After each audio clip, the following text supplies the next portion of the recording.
Hello friends and welcome back to RPG A Day 2018. My name's Roberto.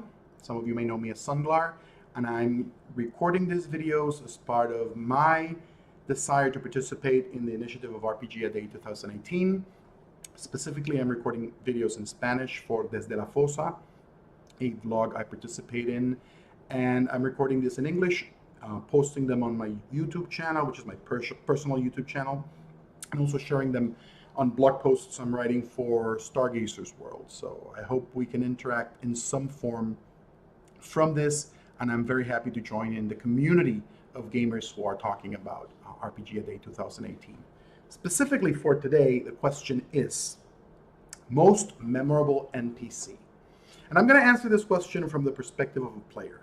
I am not often a player. I prefer to be a game master, and I've been a game master for most of my gaming life. But there is a particular NPC which I really enjoyed, and it came about in our high school campaign. My friend Luis Miranda was running his campaign world based on Hyrule, the world of The Legend of Zelda. And in that campaign I was playing Sunglar, which is my nickname in everywhere online, but the name comes from an earlier story I had written. Let's not get into that now. I'll tell you the story some other time. But Sunglar was a paladin built of the Advanced Dungeons & Dragons 2nd edition rules, using an Earth Arcana. I'm not 2nd edition. Wow, I think I said 2nd edition on the Spanish video. I'll correct that later, or not. I'll just add a note. On Advanced Dungeons & Dragons 1st edition, using the Unearthed Arcana rules. He was a paladin cavalier. They were pretty tough hombres in those rules. So I was a glorious, very devout paladin, ready to protect my honor, the honor and my word. I was fully convinced of the chivalrous code, and we were not always successful in our campaign. It was a really dark campaign, believe it or not. And at one point, we ran into a magic item. My friend Luis had come up with a variation of the deck of many things. He called it a deck of stupid things. Instead of pulling cards and getting wonderful or tragic results, you pretty much got stupid things. And I pulled a card and got a jester. Specifically a goblin jester who just popped into existence and started accompanying my paladin for the rest of his adventures. At first I hated Pipsqueak. That was his name. Pipsqueak the goblin jester. He was awful at being a jester. Rarely funny. A complication. We'd meet with nobles or with important NPCs, and he'd try to be funny and ruin it for us. But little by little, Pipsqueak won my heart.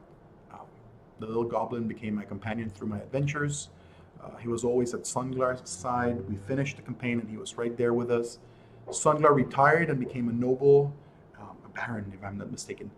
He had his lands, and Pipsqueak was there in his court. So we eventually went and rescued some goblins who, I think they were his tribe, but I don't remember. I know we rescued some goblins, saved them.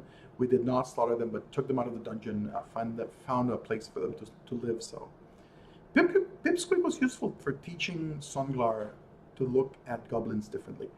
Luis is a wonderful game master. He'll beat you down, no matter how powerful your character is. You're never on top in a Luis adventure. But he's also a great game master, and he really played Pipsqueak to the hilt. I enjoyed that character so much. My second NPC, which I did not mention in the Spanish video I recorded for the De La Fosa, was another NPC he had in that campaign.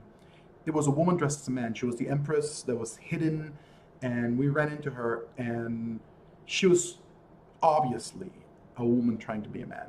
Not obvious, she didn't show it, but we suspected. And me as a player knew about it, but my character had no idea. So I played along as if this man who had beaten me at duel, that's a long story, had become a traveling companion, and for the longest time I thought he was a man. My character thought he was a man. The player knew differently.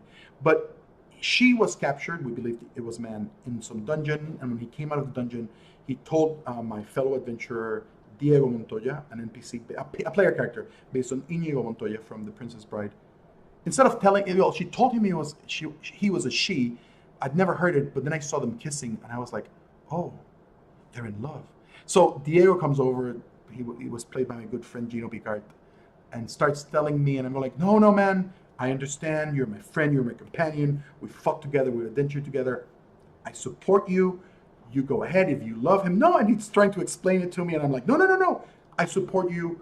I'm right there for you. So it was a funny little moment, played in character. So that was another great NPC. I asked Luis today for the name of the Empress that was disguised as a man. He couldn't remember the name of the NPC, and for the love of Cthulhu, neither could I. So that would be my second runner-up on the most memorable NPC.